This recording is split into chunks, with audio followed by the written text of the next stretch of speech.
First of all, the EPAC TV News welcomes everyone. Manipur thotliba tamthirab irang asigi warosin puruknaba hotnari haina anauba governor Lakshman Prasad Acharya na phongdokhiba amadi state asigi hojik oirib law and order gi phibam review tawba horokhiba asina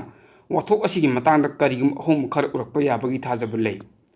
August 12 da governor na special chief secretary MS Khan, security advisor GDP GOC 57 Mountain Division IGR South IB Musing amasung atai paramilitary force official sing loinana Raj Bhavan da pangthokhiba aduda state asida matam matangi oina tholakpa phibam hekta laksinaba security gi oiba section thorangi matangda governor na mifam aduda review tawki.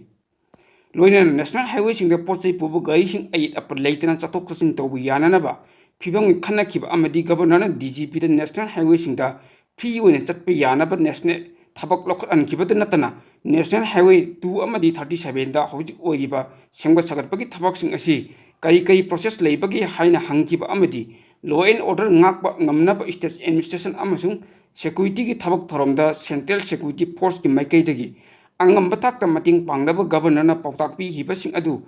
ngakna thabak onthoklabadi hojik tholib irang asig warosin proknaba khotnabada khumang chokchilangani khalli.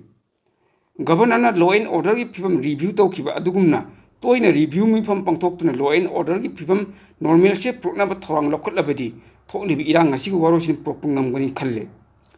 Anoba governor na law and order gi matang lokhatlib khongthang asi mari leinana bureaucrat amadi security force ki authority singna karigma thongdang da chang da thoklabadi governor na lokhatpam thokpu law gi oiba thabuk lokhatlu governor na lokhatpa khongthang kudimak lokhatpu loinana landarli lamen tuin sing matak security gi oiba thabuk sing lokhatlabadi makhatan irang thokhandana bungungani.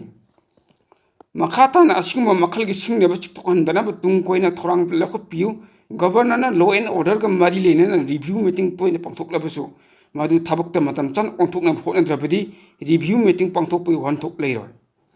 Matam matangi tholakpu wathusing control to ngamdragadi governor gi mafamda leiba miyang thajaba mangnabagi maram oirakpasu yai. State ki head governor security ki review meeting da piwa pautak sing mari leinaba sing ngakna chattaba tarabadi state ki thakta law enforcing agency sing leidabra haibu wang leklabadi madu afaba kodam natte. State ki law and order gi phibam yengsin ba haibasi state ki subject ni adubu Manipur ta huji tholi wathok asigi matang da home ki charge puriba chief minister da gi central government security advisor lokhoklaba matung bureaucrat officer amada charge sinakhibana chief minister bu maya yaudaba kaigumna makhong makhut punsinduna thamlakhibada yo hujik oiba wathok asigi waroisin propungam handana lareklib asi yam leibak thibani haina lowe. CM dagi security advisor lokhokiba haibasi maming tagi oiba CM oina thamlaga wathok asi political gi oiba lautunaba manba thong asi karigum achum oima thoklabadi India government lusingba singna Manipur apunbagi saktam amadi miyamdi yengliba yeng karino haibasini.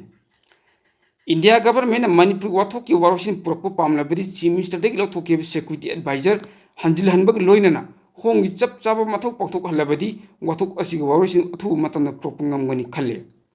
Wathok ki warosin prokadaba chief minister dagi security advisor lothok haibasi nakal nama tagi oiba yengni loikham naidaba wathok ohenaba sinbani haibasi miyamgi wakhallonni.